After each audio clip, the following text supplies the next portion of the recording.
Hello everyone, welcome to today's in-depth review of the revamped Klarna Card. If you're interested in a card that integrates flexible payment options with no annual fees, you are in the right place. Because today we're breaking down everything that the Klarna Card has to offer, its benefits, its general features, and also the drawbacks, and how it compares to other credit cards or spending cards on the market.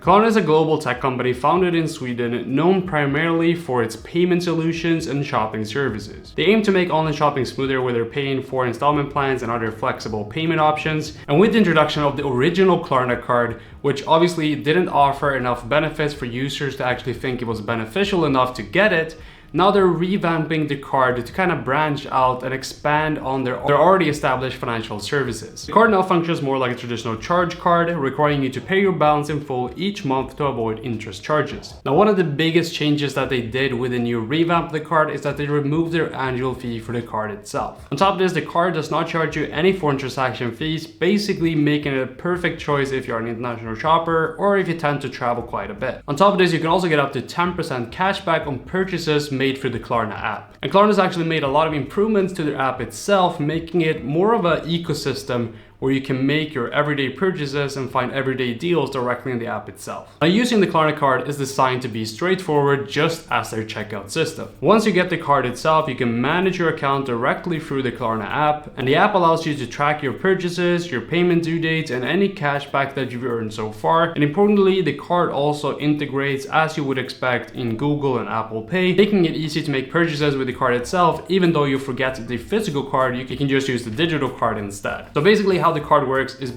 just the same as using Klarna as a payment method. So if you ever used Klarna as a payment method before, it's just gonna work the same way. Once you make a purchase with the card, it's gonna show up in the app, and that is gonna be where you manage everything when it comes to your payments. Beyond these features, there are several other benefits of using the Klarna Card. For example, as you remove the $4.99 monthly fee that was previously part of Klarna's services, is definitely a significant improvement overall to the Klarna Card.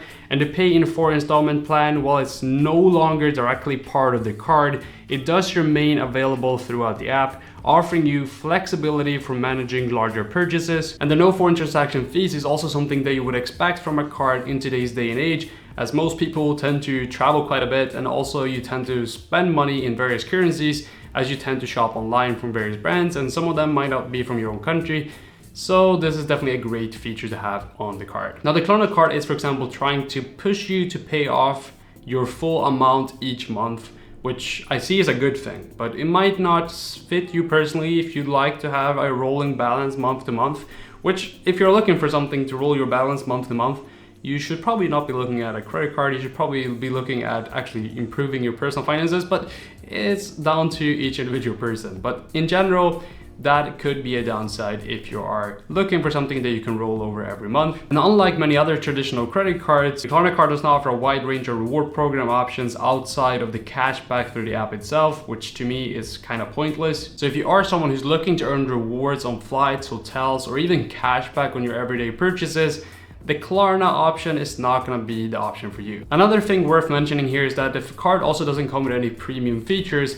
Basically, you don't have any airport lounge access. It doesn't come with any special type of insurances like car rental insurance, which obviously is a downside for the card in general. But how does the Klarna Card compare to others in the market? Unlike many credit cards which focus on long-term credit and rewards, the Klarna Card basically just emphasizes flexibility and digital integration. The only thing is the card might stand out if you already are a fan of Klarna's shopping services, and if you're looking for a simple tech-forward way to manage your spending without worrying about interest, provided that you pay your balances in full. To wrap this whole thing up, the Klarna Card does offer a unique approach that might be appealing if you are a regular Klarna user or someone who basically appreciates tech integration and financial simplicity, basically having somewhere where you can just manage everything in a simple one-off platform. I do appreciate how its structure encourages responsible spending by requiring you to make full payments, and is also equipped with modern features that cater to